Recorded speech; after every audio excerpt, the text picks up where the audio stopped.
परमात्मा को पाने के लिए जात की जरूरत नहीं होती है।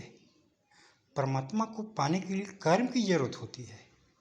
शुभ कर्म करो, शुद्ध कर्म करो, पवित्र कर्म करो, नैतिकतापूर्वक चरित्रवान बनकर कर्म करो, संस्कार को ध्यान में रखते हुए कर्म करो, निष्काम कर्म करो तो मुक्ति मिल जाएगी, शांति मिल जाएगी, चित्त में आनंद हो जाएगा और तुम अपने को उच्च कोटि के विद्वान घोषित करने के चक्कर में और अपने को श्रेष्ठ साबित करने के चक्कर में क्या क्या बोल जाते हो। आपकी उच्चता छोटी हो जाती है, ऊंची हो जाती है। आप जानते हैं, सब कुछ जानते हैं, क्योंकि आपने किताबों में पढ़ा है, आपने रटा है। आपने समझा ना समझा अलग बात है, समझा भी है, फिर भी मन साधना हुआ नहीं, इसलिए मन मानता नहीं है। वो जातवाद में लिपट ही जाता है, लिपटा ही देता है। हम श्रेष्ठ, हम श्रेष्ठ, हमारी जाति श्रेष्ठ। अरे दारू पी रहे हो, गुटखा खा रहे हो, झूठ बोल रहे हो, धोखेबाजी कर रहे हो, तो श्रेष्ठता कहाँ से आ जाएगी? कैसे आ जाएगी?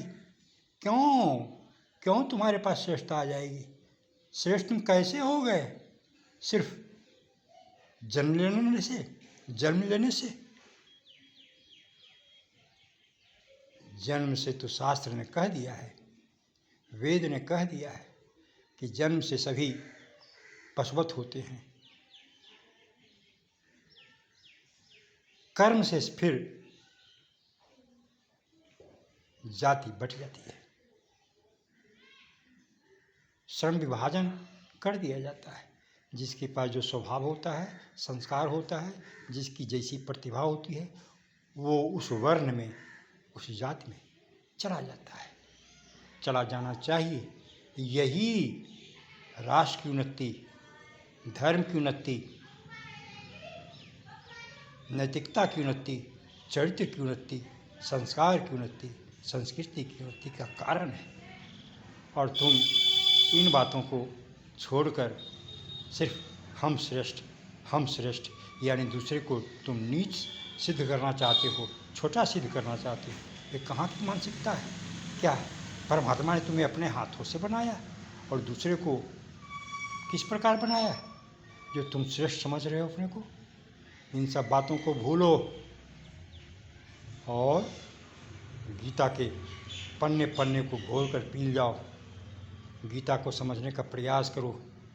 गीता को पढ़ नहीं पाए, गीता को समझ नहीं पाए, इसीलिए तो जातिवाद में फंसे हुए हो और समाज को तोड़ रहे हो, खंडित कर रहे हो, ऊंच और नीच की बातें कर रहे हो, दूसरे को छोटा, अपने को श्रेष्ठ समझते हो। क्या अधिकार है, क्या तुम्हारा वजन है जो कि अपने श्रेष्ठ समझ रहे हो?